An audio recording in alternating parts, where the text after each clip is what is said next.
Welcome back to episode 2 of Managing Your Perimeter. This episode, we're going to be talking about the life of festivals.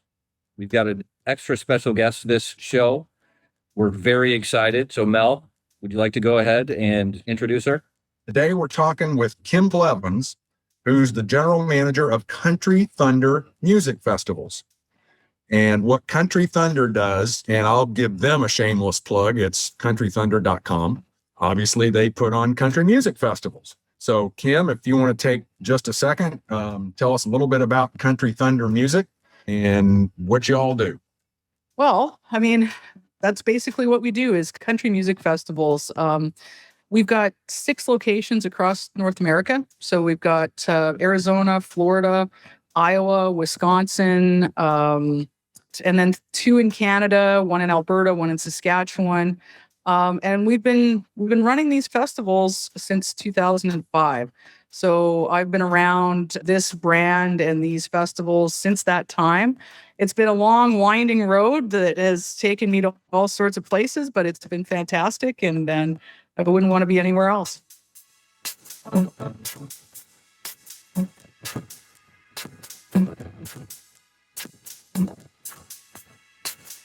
Tell us right now, where are you physically located?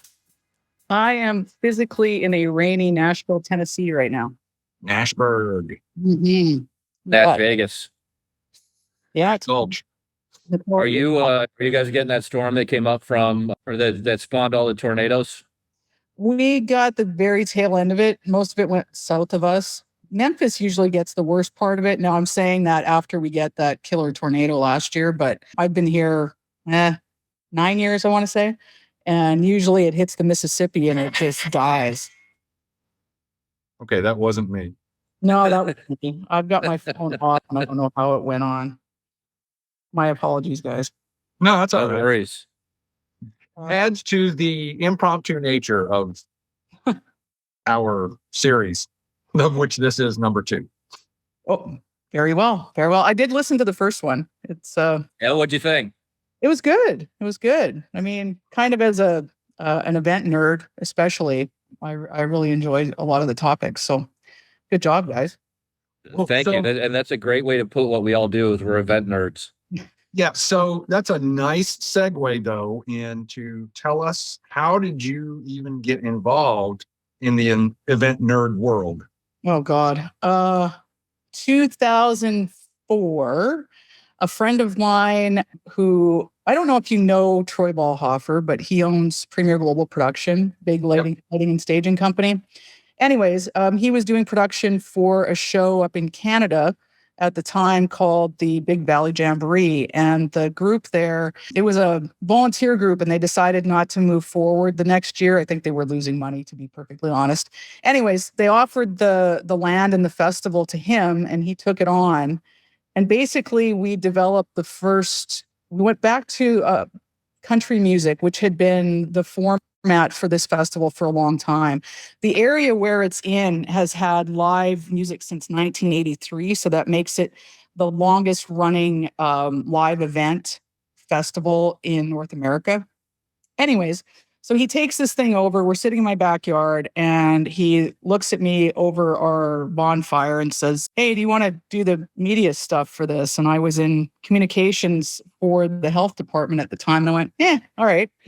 So that was my first foray into the live event business, and never looked back. I mean, 2 years later, they hired me full time. And since then, I've done basically almost every job that you can do, from picking up fences to cleaning bathrooms to placing vendors to working at front gates to the back of house stuff, passes and wristbands, anything that you can think of for a live event, I've done. So in 2017, the manager of the set of events that I run now, which are 6 Country Thunder events and 1 called the Big Valley Jamboree, at the time, there were only 2 Country Thunders. She left, and again, Troy and his partner Brian came to me and said, "Do you want to babysit these events until we find a general manager?" And I said, "Yeah, all right."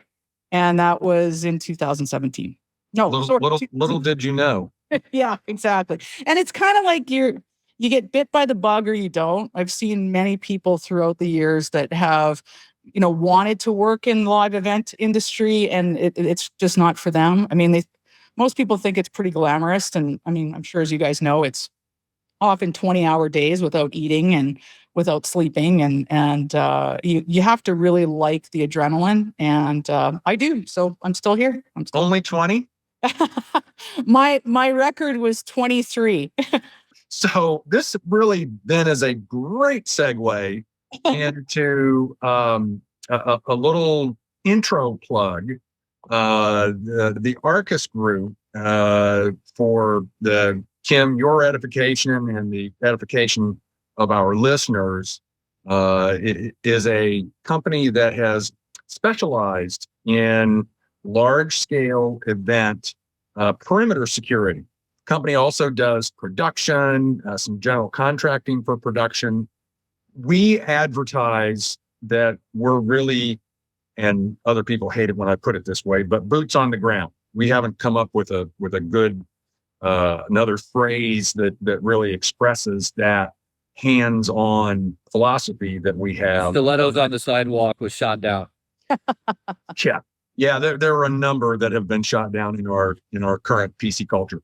So working, you hit on a subject that is near and dear to certainly mine and PJ's heart, and that is pulling the 24-hour load-ins and 24 hours sometimes is, you're still just getting started. My record is actually 43. Oh, God. 43 hours, yeah. So we've all done those kind of full 2-day load-ins, and then you think you're ready to go to sleep. And Kim, I'm sure you've probably experienced this. You get into your hotel room, you lay your head down, and all of a sudden the damn phone rings. And it's somebody that needs something fixed, and you got to respond to it. So you get right back up. And again, Kim, I'm sure in your business, you've probably experienced that more than you'd like to think about. Yeah, I've slept with the radio more than once, and usually I'm on site. So it's a matter of somebody coming to the hovel that I call home for that week. I've stayed in some pretty interesting places over the years, which I think kind of toughens you up and is kind of part of the experience. But as I get a little bit older, it gets more and more difficult. But yeah, we've got this thing at the end of our festivals, because I mean, I'm sure, as you know, you get attached to that radio for so many days and so many hours that you hear it in your mind, even when it's not going off. So kind of as a team building thing, we do a lot of things within our festival group and what we call our festival family, just to kind of lighten the tension and get people laughing. And one of the things that we do is at the end of the festival, Sunday night, sometimes it's 3:00, 4:00 in the morning, because most of our shows are camping festivals. So we basically babysit people for 6 and 7 days. Anyways, at the end of whenever it's done, we'll sit around and have a drink, and we do what's called the ceremonial throwing of the radios. So we all stand in a circle and say one thing that we absolutely hated about this experience, one thing that we absolutely love, and then we basically spike the radios on the ground, and that's the end of the festival. So that's been kind of our thing for the last, I want to say about 12 years. And I really enjoy it. And I think my staff do as well. And your procurement management folks know about this? Well, the first time we did it, we had a hospitality tent that had an old football flooring. So it was very rubberized. That didn't translate to some of the other shows. So we kind of stopped spiking it really hard. But yeah, we still do it. And it's on soft grass, so it's all good. So I think that leads to the next big question. We're all talking festivals, all the events we do. When are we allowed to come see you? When is live music coming back? Well, live music never really, really went away. I actually went to a festival in Lynchburg, Tennessee, back in October. Wasn't huge. It was only a few thousand people, but they pulled it off really well, even with COVID restrictions. So our first show, we're planning to do all 4 of our US shows this year. June in Iowa is our first show. And That's a new one, isn't it? Yeah, yeah. We took that one over a couple of years ago. It used to have another name. This will be the first year of Country Thunder, Iowa. But I'm really excited to go to Forest City, Iowa. And who thought I would ever say that? But I I am. got plenty of farmland up there. Oh, absolutely. We actually do the show on a Winnebago property. So the camping is fantastic. It's the nicest campgrounds that we have, pristine with electrical and all that sort of fun stuff. So though I haven't been at this show, I'm really looking forward to it. And I've met quite a few people from the area who are just the greatest human beings and the most helpful. And yeah, so it's going to be fun. So we've got one in June, then we go to Wisconsin in July. And then we've postponed our two spring festivals to the fall. So this is now the second postponement. Florida will be in September and Arizona in October. So we're hoping to get all four of them off. And we just got our permit for Kenosha County in Wisconsin. So it looks like everything's a go. And I mean, Florida, well, let's just say it. COVID didn't really touch Florida, so we're pretty confident we'll go in there. And it continues not to touch Florida. And there's such a risk of political plugs here, but I won't go into that. That's not too. So typically, though, in some of your previous endeavors, what's kind of the general population of any of these given shows? Right now, our largest show is in Arizona, where we cap out at about 35,000 people a day. Wow. Wisconsin used to be our largest at 40, but we've had some real weather issues there over the last 4 or 5 years. Florida's new. I've been to all of those over the last 4 or 5 years, and I've been to the campground that the big bowl of soup. Yeah, you know that Wisconsin soil, when it gets wet, it gets very fragrant, and it's not a lot of fun. That's the best way to put it. Wait a minute. Does cheese and dairy come into play here at all? the things that make the cheese and dairy come into play. Yeah. Well, that's kind of where I was going. It's not so good. Yeah. I think that's actually where you and I met a couple of years ago. You probably wouldn't remember this because it's a common occurrence. I was back in the stage left area, that kind of VIP watch area. Mm-hmm. Mm-hmm. And I was in there's that front VIP tent and then a big grassy area between the stage and the seating area and the talent trailers. Yep. And so I was sitting there with my wife and another couple, and we were just sitting there listening to music, looking at your picture. It was definitely you. You're like, you got to get out of here. And I'm like, perfect. What? You're like, show me your badge. And I'm like, okay, here you go. You're like, yeah, you have to go to that tent. I'm like, that tent's got 100 people in it. There's nowhere to go in there. And you're like, this is for the talent only. This area, this is their backyard. And I'm sure you told them that you were talented. No, I said, okay, not a problem. We'll find another spot. Well, now that I know you, I'll relax. I'm not known for my tact when I'm working a show, which is that you're going to be posted at the ticket takers as a do not admit. Hey, Jim, talk to us a little bit. I mean, granted, everything's new and different, after COVID and the pandemic, but typically what type of safety or security measures do you guys look at in your pre-planning for a festival? And I say that deliberately because I want to separate the pre-planning from actual execution, because I know those two sometimes are way different than how they start out. Absolutely. And I mean, if we're talking about COVID precautions at all, it's kind of two parts. So the COVID precautions, we've got a plan in the works right now that's based off of what the CDC is saying is safe today, with the hope that things will change as we get closer to our first show. So for instance, if we're looking at doing masks, encouraging people to wear masks at the show today, we're hopeful with the vaccine rollout, and as things kind of progress throughout the spring and into the summer, that might go away. social distancing. We're looking at, and it's not so much, you would think it's when people get into the concert venue. It's more getting to the concert venue. You have everyone trying to get to the show at the same time, and we have very limited space at some of these shows to get people through our security checks and our bag checks, which will lead me into something else in a second. But so we have to figure out, if we need to continue to socially distance, how we do that with that crowd coming in.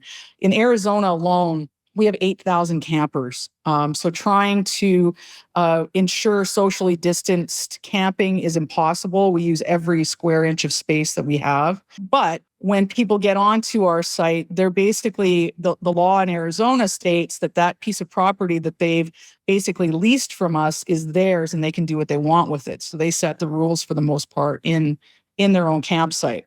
They also obviously have to follow our basic rules, but they can decide for themselves what they want to do. So if we can figure out how to get people in safely, quickly, then we have to figure out if we have to social distance the concert bowl. And again, we're planning for all of these things and hoping that we don't have to implement many or any of them. Also, capacities are a really big thing for us, because with these types of shows, with the type of budget that we have, I mean, our talent budgets alone top over $3 million. With these talent budgets and our overall budgets, for us to have to limit the number of people, it wouldn't be economically feasible for us to do that. So that's something that we're trying to work through as well as we get closer and closer to these shows. From a security and just a general safety standpoint, we had Jason Aldean did his first live outdoor show at our festival in Arizona after the massacre in Las Vegas. And that taught us a lot. And it's a really interesting site, because on one side of the site is a military installment. So they're constantly shooting off rounds, big rounds, little rounds, like they're always shooting stuff. And then there's right at the base of the festival site, right before you come into the front gate, there's like a public area where people can go and shoot guns. And so our biggest thing was, how are we going to know? Because that goes off all day long, pop, pop, pop, pop, pop, pop, pop, all day long.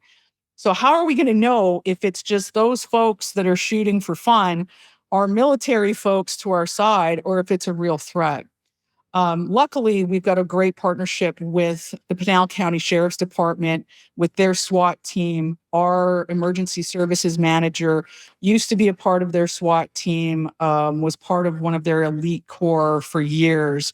And he came up with a plan. We had everything from bomb sniffing dogs, checking cars into the campground, to actual snipers in the concert bowl area, which I have to say was kind of freaky. As a person who hails from Canada, the gun thing freaks me out a little bit. And I would walk by the back of the venue and see these guys stand. We had a sponsor activation that was 2-story, and they were standing on the second story. There was no guns in place, but they had these little briefcases. And I asked my contact, I said, how is that useful? How long would it take him to put these guns together? He said 3 seconds. And I just went, oh, okay. So we actually implemented a lot more stringent security checks, wanding, and metal detectors coming into that concert area after that event. And we're still trying to figure things out and what we can do to keep people as safe as possible, whether it's from COVID-19 or from, a possible issue with a fan or somebody who wants to do damage. You touched on, getting people in, access and all that. How do you end up creating your perimeter with that in mind, with the crowd control, with the added security now? Are you using different products, whether they're vehicle barriers or the thing we all hate, bike rack? Or is it fence? Is it anti-scale? Is it red fence? Is it all of the above?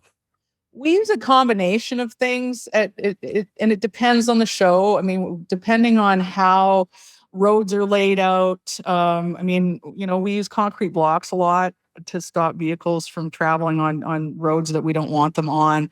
We utilize a lot of bike rack. It's kind of a smaller version of the anti-scale fence, just a straight barricade. But I basically build from the outer perimeter of the event in. And for instance, we have a difference in the height of fence in Arizona versus Wisconsin.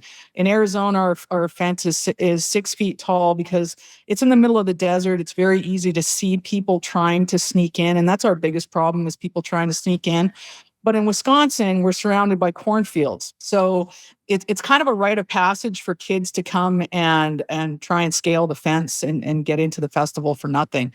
There are other things that we do besides the fence to catch these particular folks, but I won't get into that today. But we use an 8-foot fence in Wisconsin because it makes it harder to climb over that fence.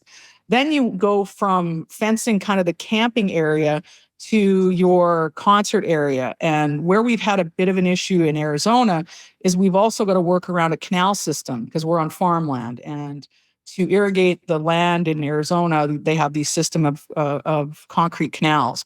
So we have a bridge system that goes over, which is helpful to keep people from the campground getting into that main concert area until we're open for business. But it's difficult to put fence up with this canal system around.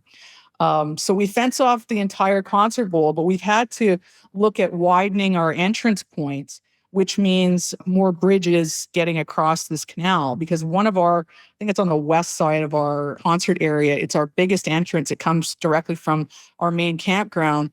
We've had to double that in size to try and mitigate some of the crowds that we get at about 5 o'clock at night. If you're trying to go to a show at a hockey rink or something, everybody shows up right before the main act. And that happens to us at festivals all the time as well.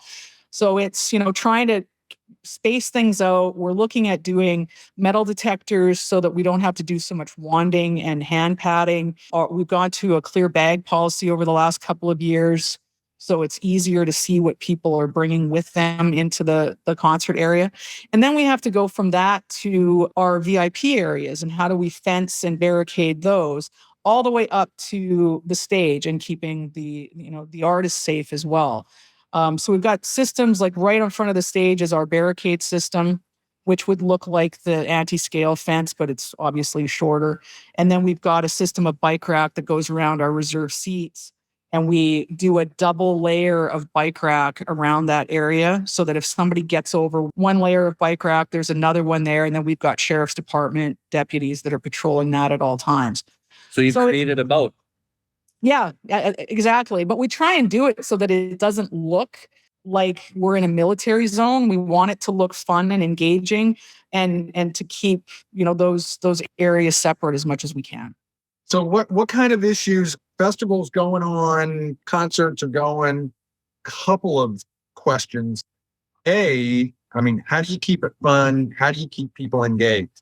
And then the second part of that question is, what kind of issues typically from a security standpoint would you face vis-a-vis the crowd during one of your shows? The first part, to keep it engaging and fun. Besides the music, most people are there for the music. We try and offer a variety of interactive activities for people to do. We've tried to do things in the past where it's all just kind of passive, where people are watching things, but we find that if we can give them something to do besides watching the shows in the afternoon, we'll keep them engaged. So we've done everything from those, big blow up hamster wheels that, hamster balls that people can crash into each other, to cornhole tournaments, we've done yoga in the morning, dance lessons, all sorts of different activities. Plus we try and make it very colorful. We're obviously trying to keep people safe. We've got all this fencing, we've got all this equipment, but we want to make it look like they're coming onto a fair or,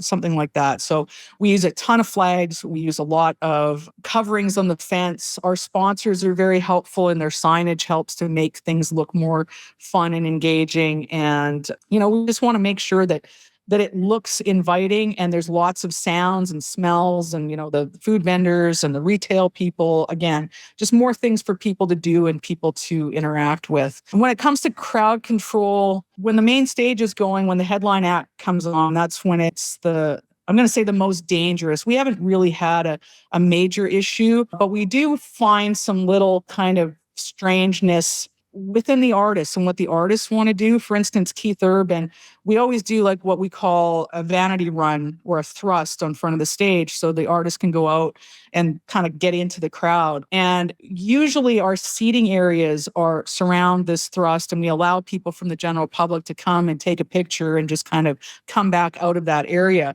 Well, Mr. Urban decided that he wanted to let everybody in so that they could all party during the show. So our security didn't really know how to deal with this because it was a spur of the moment thing. We hadn't discussed it. And they just, broke open the fences and let everybody in, which, although it was fun, it was a bit of a mess trying to get people out of there and trying to keep people away from one another, because the people who have the seats are now ticked off that somebody who paid half the amount is in there with them, and it just caused a whole problem. But that doesn't tend to happen very often. We've been very fortunate with the way that our site crew sets up the venue, that we don't really have those pinch points where people can get themselves into trouble. We've had to pull people over the barricade before, and we've had to, do things like that. But thank God and fingers crossed, we haven't had any major issues in the 15 or 16 years that I've been doing this. What's been your biggest challenge in creating some of these perimeters? And is it avoiding the pinch points, as you just mentioned? Whether it's perimeter, whether it's at front of stage, whether it's back of house to keep knuckleheads like me off the wrong lawn? Well, back of house is always, it just depends who's there and who's been invited and who's paying attention to credentials. That's always my biggest. That's one of our biggest challenges, because we always want, and I feel horrible that happened to you, because not at all. No, I was in the wrong place. No big deal. No, but if anyone deserves it, it's PJ.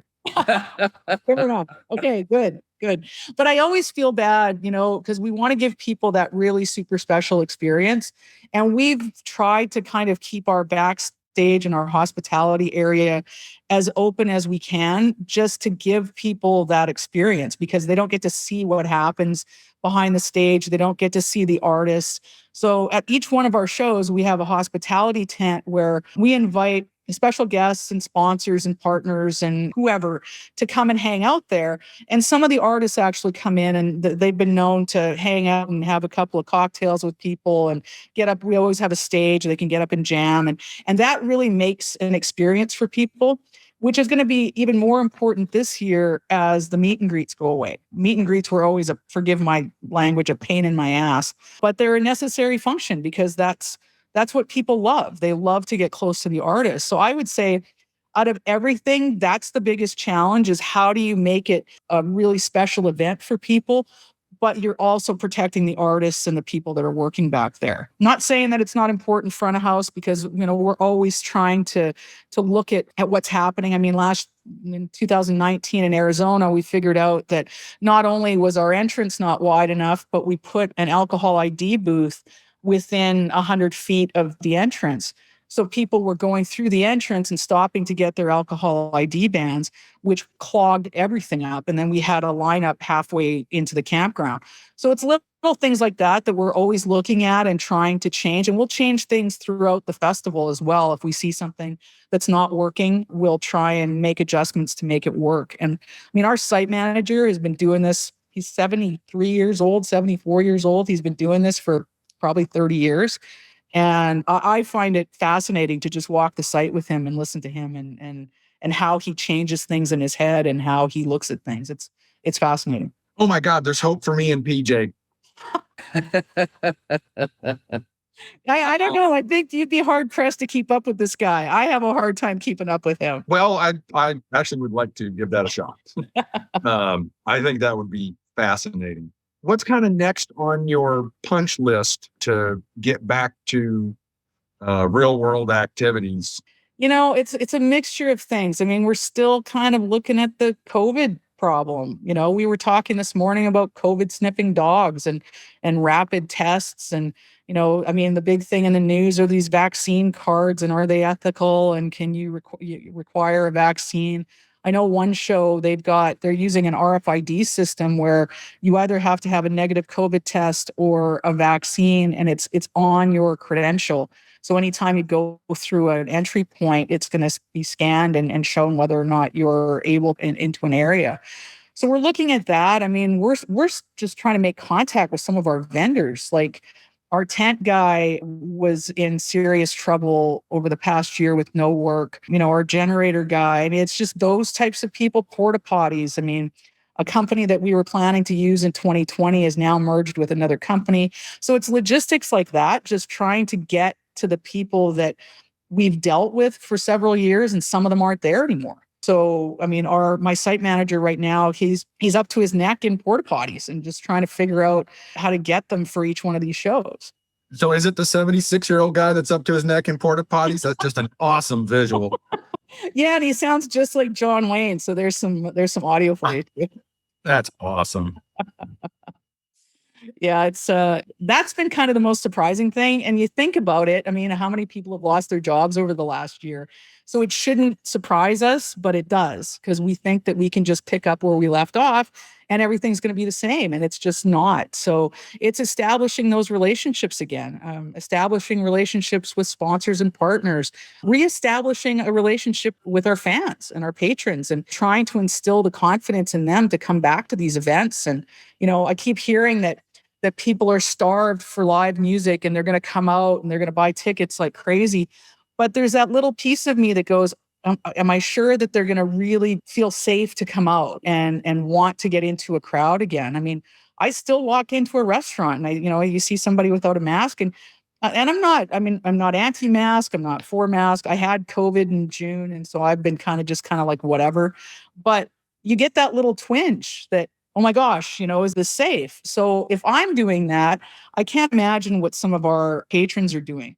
On the upside, most of them are country music fans. So from what I understand, they're not all that concerned. So that's great for us, but you just never know. And I guess it's that unknown. We've always been able to kind of control our own narrative and control our own situation. And it's just not possible this year. We're not flailing around. We're moving towards something, but it's been more difficult than usual to do that. Well, that's an interesting point. You would assume most country music fans, are I don't want to say anti-maskers, but they're more relaxed about everything. Do you guys take into account running the risk of promoting your safety and masks and all that other stuff, and turning them off and maybe bringing new people in because you're being safe? Or is that part of the calculus for you guys? Absolutely. It's always part of the discussion. We obviously don't want to lose anybody, because we've had some incredible fans over the years that have supported these events, some of them for 20 and 25 years. So we don't want to lose them, but you're right. I mean, if we go into this with a heavy hand, we may turn people off, but if we don't have any plan in place, then, people will feel less likely to trust us with their safety. So it's a real balancing act, and we're trying not to talk too much about it right now. I mean, heck, we had a Zoom call with Kenosha County. That's the county that issues our permit for Wisconsin. They didn't even talk about COVID. I mean, we brought it up and said, we're doing this, we're talking about this, we're thinking about this. And we're like, I don't think it wasn't that they didn't care. It was just, they've now compartmentalized it. And that's another committee's problem. That's not our problem. Nobody wants to deal with it head on. So that's another issue, when you're dealing with permitting and getting permission to do these shows. On one hand, you want to have a comprehensive plan for COVID, but you don't want it to be so restrictive that you can't. I mean, this is a business. We have to make money at this business. So it can't be so restrictive that we can't be successful at our business. So yeah, that's kind of what we continue to debate just about every day. And we'll see what happens. It's almost April and our first show's in June. So we'll see. I'm excited for it. My daughter, going back to what you mentioned about us, the event nerd in us all, my daughter was asking me, because she's gotten to do a couple of events with me and some other things. And she's like, well, could you call your friends over at Country Thunder and I could maybe work there? I said, do you understand what you'll be doing? Because you're the FNG on this. You're the brand new person. Yep. And if in case you don't know what FNG is, it's effing new guy. Yeah. No, I don't. And that's for our listeners too. I said, you're going to be, we try and run a clean show here. Yeah, exactly. We're still family friendly. That's good. I said, you're going to be cleaning toilets. You're going to be picking up garbage. You're going to be doing all the jobs that everyone senior to you used to have to do and no longer wants to do. Oh, absolutely. And even if you have a lack of labor, it's like all hands on deck. And some people coming into this, I've got a new person that just started a couple of months ago, and she comes from the media side of things. And I think her expectations might be such that this is a little different than what she might expect. I mean, 2019, we had an issue with labor in Wisconsin, and I was working the front gate. I mean, I got these big yellow rubber boots and I was out there with everybody else. And that's just what you have to do. I mean, myself and our VP of operations for years in Arizona, because our site crew has some issues finishing little details, we've been up till 2 or 3 o'clock in the morning hanging signs and banners and to make sure that we're open for business. So the main takeaway from the live event business is that you have to be willing to do anything, that nothing is beneath you. I've swept out offices. I have handled golf carts. I have been the person handing out radios. I mean, I've done everything. I've managed the front gate for several years, which sucks, by the way. But now I've roped my sister into doing it, so I don't have to do it anymore. But we'll keep it in the family. Oh, yeah. And that's the other thing. I mean, you bring your friends and family in and they do some of this stuff. You know, I do pay my sister, but, you know, for years she volunteered and I abused the heck out of her because as soon as you get a willing human, you just put them to work and whatever they'll do, you get them to do. So, well, there's probably some truth to the fact that the family members thought you were nuts. After working with you, they find out that it's absolutely true. Or they get bit by the bug, which is what happened to my sister. I mean, she does just about all of our shows now. And she's got a full-time job on this. She's a travel agent up in Canada, but she travels to all of our shows. It's kind of fun to watch that part too, because it's so interesting. Most people don't understand what this lifestyle is. They don't understand what you have to go through. They don't understand why the people you work with are incredibly important to you and why you're so close to them. They don't understand the trials and tribulations. They don't understand, you know, why you get upset every time you see a storm cloud form. I mean, but when you get them onto the site and get them working, not just hanging out, but working, they tend to understand a little bit better, like what you do and hopefully understand your passion for it. And they'll go through, like my sister got stuck out at a front gate. We had a plow wind go through, and I'm kind of laughing. I shouldn't be, but we had a plow wind go through and we had gotten everyone to safety, but we all forgot about the front gate. So they're huddled in these little offices hoping, you know, they're all fine. They were all great, but she came out of that just looking shell-shocked, and she walked into my office and I just looked at her and I said, "So how's it now?" She goes, "Jesus, I don't know, man. I don't know." But she came back, so it's all good. Well, it's absolutely a brotherhood, a sisterhood, a familyhood, whatever it is. We've worked with a lot of people in your industry, and a lot of them seem to have similar tattoos for the jobs they've done, you know, the teams they've run on, things like that. It's in the security world, we don't necessarily do the tattoo thing, but it's always interesting to see a person's life spelled out on their forearm. Oh, absolutely. I can't say that I'm into the tattoo thing, but my thing is more, I'm into practical jokes, and I pick on one person in particular, and he gets very sick of me, but makes everybody else laugh. So that's good. Well, we're going to call this the episode of segues, because that's actually a great segue. This is where it can be light and you're talking about practical jokes, but so what sticks out in your mind as one of the more memorable, and I'm hoping that it involves a practical joke, kind of times in your history of these festivals? Oh gosh, there's so many of them, but if we're going to stay in the vein of the practical joke, a buddy of mine who I've been working with since 2005 is terrified of snakes, and I see where this is going. I almost got him killed. I didn't mean to, but I almost got him killed. I didn't know anything about rattlesnakes, and we were in Arizona. And I have these rubber snakes that I'll steal the key to his room, because we have these rooms right on site, and I'll just plant these rubber snakes all over his room. But this one year I got the grand master plan. I saw a rattlesnake that had been run over by a truck. And so I'm with the John Wayne old guy. We're driving around and I wanted to pick up this snake and put it in my buddy Ted's bed. Butch, that's his name, the old guy. He wouldn't let me pick up the snake. And so I kind of, I argued with him a little bit, and then I let it go. And Later on that weekend, I got very dehydrated being in the desert, and I ended up in the first aid tent, which was not great because I took a ribbing from every first aid person in there, made fun of me, but whatever. Anyways, I'm sitting there and I start telling my story, and one of the EMTs looks at me and he goes, those things can bite up to 72 hours after they've been killed. And I said, yeah, right, sure, whatever. And the next guy to come in the tent, before he could talk to anybody, I said, okay, I got to ask you this. I tell him the story and he goes, oh yeah, 72 hours. Just the head can still bite. It's a reflex. 4 of these first aid guys I asked, and they all 4 said the same thing. And I thought, oh my gosh, for a stupid joke, I almost killed my pal. I didn't, but yeah. So I stopped looking at real snakes and went back to the rubber snakes. Yeah. They're fine. They're absolutely. So I think I want to take a quick moment here and just tell our listeners, this is probably something that you never would have heard anywhere else except on this podcast. 72 hours, snakes can still bite your ass. Absolutely. And it's I now just put rubber snakes and dead scorpions in his room. So that's always true. I want to work for you.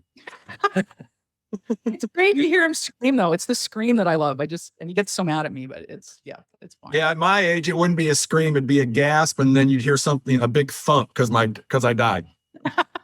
Yeah, we don't want that to happen. We want you to still work. So I wouldn't pull that on you. Okay. Good. Glad I've established those boundaries. After doing this for so long, do you still enjoy the concerts, or is it kind of background noise now? I have to tell you, in, what is it now, 16 years? I've never seen a full show. I usually, when the headline act is on the stage, that's when I go into my office and do paperwork because it's the only time people will leave me alone. I'll come out to watch, like I know a couple of artists, so I'll come out to watch a couple of songs, but I have not seen a full set in the whole time I've done this. My favorite moment of each show is Saturday night when the headline act is on the stage. I like to walk the crowd, usually by myself, sometimes with someone else, but I just want to go and watch people. And I'll go all the way to the back of the venue. And it's kind of a measurement to kind of see how many people are there, but it's also just to watch their reactions and watch them, some of them having the best time of their lives and knowing that we created that. It's very special to come into a field where there's nothing and build a small city and then watch the people come in and really appreciate what you've done. It's giving me goosebumps right now. I can't wait for that first Saturday night when I can just walk the crowd and watch. You watch the lights going off. Of course, the music's on, but that's my favorite moment, is just standing and watching those people having fun. That's a hell of a takeaway because, and I think PJ would probably agree with me that for us as well, once everything's done, it's like the shouting and the shooting's over about what goes where and, move this 2 inches and, move this to a different county. But once it's all done and you can take a moment to kind of step back a little bit from it and just kind of revel in what you've created, in the security side of things, it's a little bit different because what you've created usually causes some trauma for other people. In Kim, in your world, what you've created is the entertainment, that you're creating for lots of folks, which is really, really cool. Yeah, and what Arcus Group creates is built to keep people out. It's still building something out of nothing, and there's a sense of accomplishment that I think a lot of people that have a 9-to-5 job don't really understand. That I've worked in nonprofits, I've worked for government. I've never had a sense of accomplishment like I have working in a live event industry, and whether it's security and perimeter fencing or it's a live event, that sense of accomplishment, because you have to go through a lot of crap to get to that point. And I know for myself, every time, every show, I think, God, I'll get to a point where, why am I doing this? This is just stupid. There's got to be something else. And then you get past that point and you get to that Saturday night And you go, I know I'm doing this. There's always that aha moment every show. And I can't imagine doing anything else. I hope I'm as old as Butch. This has been a fantastic discussion. I know I've learned a lot about the festival industry. I knew a little bit about country music, but again, the whole thing with the rattlesnake just absolutely freaks me out. But I'm actually glad to know that now. And I hope I know our listeners will be able to take away a lot of things from this that they didn't know, not only about music festivals, but Country Thunder and Arcus Group, and a little bit about security and large scale events. Thank you. This has been a real treat, Kim. Thank you for coming on. This has been episode 2, part 1. Now that's a little surprise for you because part 2 of episode 2 is going to be even more about the life of festivals and what's going on. When is live music coming back? Because we get to ask that question all the time. Kim mentioned that it never went away. Kim's not in a state that's in full lockdown. That is true. Thank you so much to both of you. I think it feels like I met a couple of kindred spirits. So thank you for everything you're doing. I think this podcast will really inform people of how, whether it's live events or security or what have you, I think it's going to be very informative. So congratulations on that. And thank you for everything. And thank you for having me on. Hopefully you'll come back after festival season and give us a recap of what happened. We'd love to hear more. Well, and if you ever want to come to a show, let me know. Well, I see you're going to be down in Kissimmee, Florida. So we may see you down there. Yeah, that'd be cool. Just let me know. We can. And you guys up in Wisconsin by Lake Geneva is literally 40 minutes from me. Oh, awesome. Okay. Well, yeah, don't go to that Brian guy. Come to me. Just don't tell him. You know what? That does remind me of my favorite story ever. The first Country Thunder I ever went to, I was eating the meal back at the crew in that little building. Yeah. And sitting at the table with us was Old Dominion. So you talk about adding that special kind of something for someone. That was a huge thrill for my wife and I. Were like, wow, okay, this is absolutely the coolest thing ever. Yeah, that's what we're looking for. Absolutely. So we hope you guys learned something. Thank you for listening. Please subscribe, hit the little button on whatever player you use, whether it's iTunes, whether it's Alexa, whatever it is, you can subscribe and get notified. If you're in the event industry at all, please look us up. Arcus Group is www.arcusg as in George, RP as in Paul.com. You can email us at info@arcusgroup.com and check out the website. We'd love to work with you. Thank you for listening, and we'll see you next time.